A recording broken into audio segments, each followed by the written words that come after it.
Hello বন্ধুরা, তোমরা সবাই কেমন আছো? আশা করি তোমরা ভালোই আছো। আজকে আমি চলে এসেছি তোমাদের সাথে নতুন আরেকটি ভিডিও নিয়ে। আজকে আমার ভিডিওতে তোমাদেরকে দেখাবো যে আমার বাগানে কি কি গাছ আছে, আর পুরা এই ছাদটা আমি তোমাদের কাছে ঘুরে দেখাবো। তো এইটা হচ্ছে একটা কলা গাছ। এই কলা গাছটা আমাদের এই যে এরকম একটা ড্রাম থাকে, ওইগুলা অর্ধেক করে এখানে কলা গাছ তো তো বড় বেশি মাটি দিতে আমরা এই যেটাকে রেখেছি। তারপর এখানে আছে একটি পেয়ারা গাছ, এই দেখ।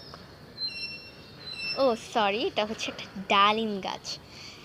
তো যাই হোক, এই যে এখানে আরেকটি গাছ আছে,